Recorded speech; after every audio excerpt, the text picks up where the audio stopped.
अमित शाह दिल्ली के एक कार्यक्रम में इस बात को लेकर बयान देते हैं कि नीतीश कुमार सीएम का चेहरा होंगे या नहीं होंगे। इसको लेकर तमाम पार्टियों के नेता जब मीटिंग करेंगे तो उसमें तय किया जाएगा। वो नीतीश कुमार के चेहरे को लेकर यह नहीं कह देते कि ना नीतीश कुमार ही मुख्यमंत्री 2025 में फिर होंगे। इसके बाद चिराग पासवान को लेकर चर्चा चलती है, सम्राट चौधरी को लेकर चर्चा चलती है। कहा जाता है कि चिराग और सम्राट चौधरी शायद भविष्य के संभावना है। चिराग पासवान और सम्राट चौधरी को बीजेपी शायद आगे बढ़ाएगी और नीतीश कुमार को मुख्यमंत्री की कुर्सी से हटाएगी। इसी बीच चिराग पासवान का वो बयान भी बड़ा लोकप्रिय होता है कि वो केंद्र में मंत्री तो हैं लेकिन अपने आप को बिहार की राजनीति में देखना चाहते हैं और साल 2025 में अगर 25 नहीं तो 30 में वो विधानसभा का चुनाव लड़ेंगे और विधायक बनेंगे। इसके बाद चर्चा चलती है कि तमाम सेटिंग नीतीश कुमार को हटाने की हो चुकी है। इसी बीच नीतीश कुमार का प्रभाव आप समझिए, आनन फानन में जब यह चर्चा होनी शुरू होती है तो पटना में जेडीयू के प्रदेश अध्यक्ष के आवास पर एक मीटिंग होती है। चिराग पासवान के पार्टी के प्रदेश अध्यक्ष दौड़ते हुए जाते हैं, बीजेपी के प्रदेश अध्यक्ष जाते हैं, वहां पर उपेंद्र कुशवाहा की पार्टी के नेता जाते हैं। ये एनडीए के तमाम दलों के नेता जाकर एक प्रेस कॉन्फ्रेंस करते हैं और वहां पर कहते हैं कि नीतीश कुमार ही हमारे नेता होंगे, वही चुनाव के बाद मुख्यमंत्री बनेंगे। यह नीतीश कुमार का प्रभाव है। हमने समझने का प्रयास किया कि आखिरकार चिराग पासवान जो नीतीश कुमार के खिलाफ इतने बागी थे, उनको नीतीश कुमार ने कैसे अपने कंट्रोल में कर लिया।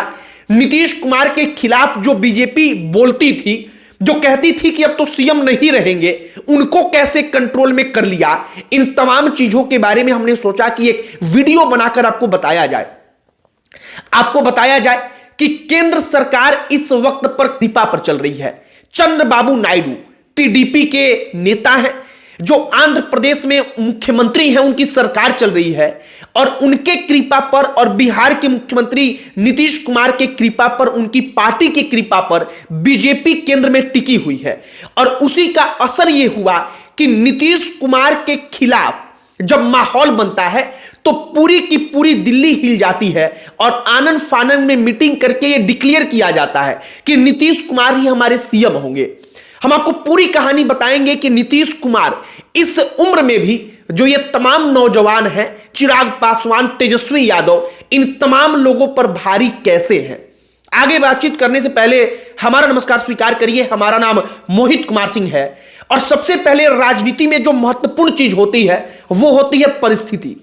अब इस वक्त की परिस्थिति आप समझिए, केंद्र में नरेंद्र मोदी प्रधानमंत्री हैं, लेकिन अगर नीतीश कुमार की जनता दल यूनाइटेड अपना समर्थन वहां से वापस लेती है तो सरकार तो नहीं गिरेगी, लेकिन तब दबाव उनके ऊपर जबरदस्त हो जाएगा।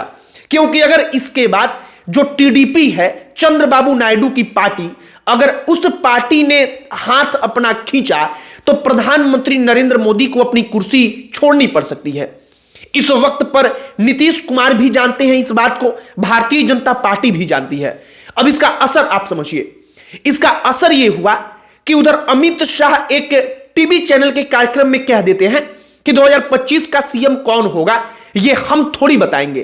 तमाम पार्टियों के नेता बैठेंगे तो इस पर डिसीजन लिया जाएगा, इस पर फैसला लिया जाएगा। अब यह बयान जो है वो बड़ी तेजी से आग की तरफ फैलती है कि क्या बीजेपी और अमित शाह यह संकेत दे रहे हैं कि नीतीश कुमार अब सीएम नहीं होंगे। आनन फानन में जब माहौल बनने लगता है तो एक मीटिंग बुलाई जाती है। इधर चिराग पासवान ने कहा था कि हम विधायक बनकर विधानसभा में आकर बिहार की राजनीति करना चाहते हैं, तो माहौल और बन गया। आनन फानन में मीटिंग होती है। कहा जाता है कि नीतीश कुमार जो बीजेपी के प्रदेश अध्यक्ष हैं, तमाम पार्टियों के प्रदेश अध्यक्ष जो एनडीए में हैं, वो कहते हैं कि अब हम लोग जो हैं एक साथ आकर कह रहे हैं कि कोई संशय इसमें नहीं है, नीतीश कुमार ही हमारे नेता होंगे।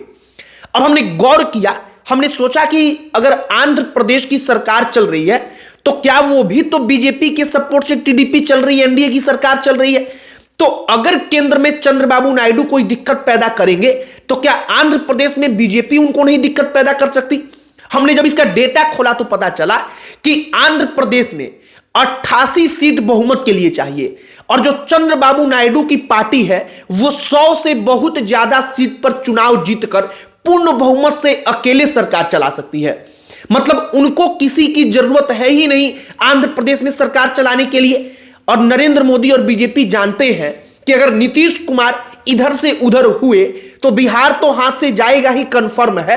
चंद्रबाबू नायडू भी दबाव बनाना शुरू करेंगे और अगर नीतीश कुमार और चंद्रबाबू नायडू के रिश्तों के बारे में कहा जाता है कि दोनों के बीच रिश्ता बड़ा अच्छा है, अगर कुछ आगे हुआ तो हो ना हो कि केंद्र की सरकार पर खतरा आ जाए। फिलहाल बिहार में डैमेज कंट्रोल की पूरी कोशिश की गई। चिराग पासवान पर आपने गौर किया हो तो चिराग पासवान नीतीश कुमार को हटाने के लिए पूरे बागी थे कि ये सीएम नहीं रह सकते, थक चुके हैं, हार चुके हैं, ना जाने क्या क्या।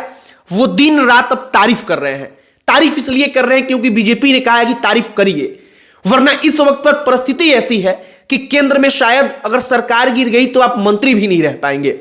नीतीश कुमार के बारे में आप यही समझिए कि ये आदमी चाहे कमजोर हो, चाहे मजबूत हो, चाहे परिस्थिति जैसी भी हो, लेकिन बिहार में वो शीर्ष कुर्सी पर बैठने के लिए अपने आप को तैयार कर लेता है। नीतीश कुमार और चंद्रबाबू नायडू जो ये दो नेता हैं, और बीजेपी के डरने का एक और कारण है कि अगर नीतीश कुमार डैमेज हुए तो चंद्रबाबू नायडू दबाव बनाएंगे, कहीं वो इधर से उधर हुए तो सरकार गिर जाएगी। और दोनों के बीच अच्छा रिश्ता है तो हो ना हो, इसके बाद का डर दिल्ली को हमेशा लगा रहता है। और इसीलिए अमित शाह के एकमात्र बयान के बाद पूरी की पूरी बिहार सरकार में खलबली मच गई।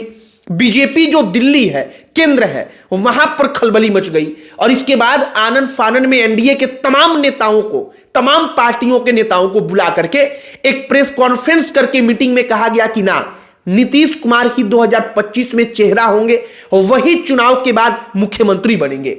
बाकी नीतीश कुमार ने अपने आप को वाकई में अब तक इतना मजबूत बनाकर रखा है कि हर कोई बिहार की राजनीति में उनके इर्द गिर्द घूमता है। हमने पूरी कहानी आपको बताई। शुक्रवार की शाम को, रात को मीटिंग होती है।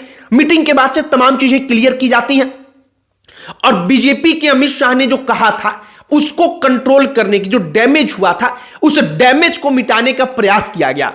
आपकी इस पर क्या प्रतिक्रिया है, कमेंट बॉक्स में लिखकर बताइएगा।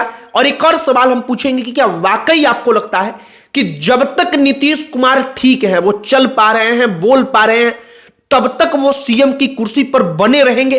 क्योंकि ऐसी परिस्थिति हमेशा रहती है कि वो नीतीश कुमार के फेवर में रहती है।